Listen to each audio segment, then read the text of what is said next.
était jolie, la petite chef de Monsieur Séguin. Qu'elle était jolie avec ses yeux doux. Dernière répétition des enfants pour le spectacle des 20 ans du théâtre Alphonse Daudet. Un spectacle autour de l'œuvre emblématique de l'écrivain Les Lettres de Montmoulin, créé et mis en scène par François Guillon, le directeur du théâtre. Depuis septembre, les enfants de l'atelier Spectacle Vivant travaillent sur la célèbre nouvelle La chèvre de Monsieur Séguin. Ah, comme elle était jolie, comme elle aimait la liberté. Toutes les parties que les enfants vont jouer ont été écrites pour eux, pour que les enfants puissent s'exprimer en fait à leur façon et qu'ils puissent aller à leur rythme. Voilà.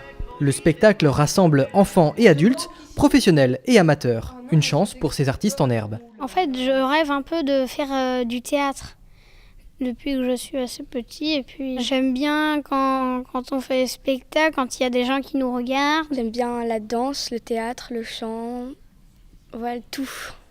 Une belle réussite pour le théâtre de Coignières qui célèbre sa 20e saison culturelle, riche et éclectique, avec une programmation jeune public dès 3 ans. Grâce à la technicité et à l'investissement de l'équipe en place, eh bien on a réussi un pari.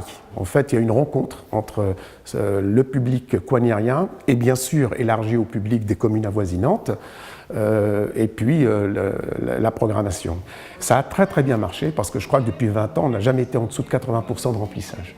L'espace Alphonse Daudet et son théâtre ne sont pas qu'un lieu de création et de diffusion. C'est aussi un pôle culturel qui accueille de nombreuses associations proposant des activités artistiques en tout genre.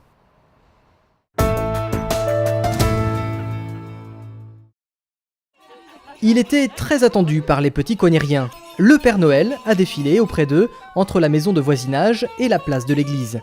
C'est là qu'avait lieu le premier marché de Noël de la ville. Accueilli par le maire, Jean-Pierre Sevestre, le Père Noël a distribué des chocolats à tous les enfants. Est-ce qu'ils ont été sages ? Oui, ce sont des enfants sages à Coignières. Oui, ce sont des enfants sages. Après les confiseries, une photo s'impose avec celui qui distribuera les cadeaux dans quelques jours. D'ailleurs, pour les cadeaux, le Père Noël avait ce jour-là l'embarras du choix parmi les 21 exposants, la plupart coignériens. Bijoux, cartes, macarons ou objets en bois, des produits originaux et faits main par des artisans locaux. C'est remarquable au point de vue travail et que c'est vraiment réconfortant de voir de la création comme ça. C'est vraiment sympa, quoi. Ça nous donne la petite ambiance de Noël, un peu de partage en fait. C'est ça que je suis venue chercher.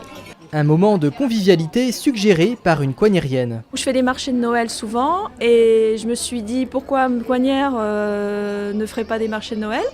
Donc j'ai rencontré Mme Catelin. Donc on a un peu rebondi sur l'idée et nous avons commencé à travailler tout début de l'année pour préparer donc cette manifestation qui me semble être un petit succès pour une première fois.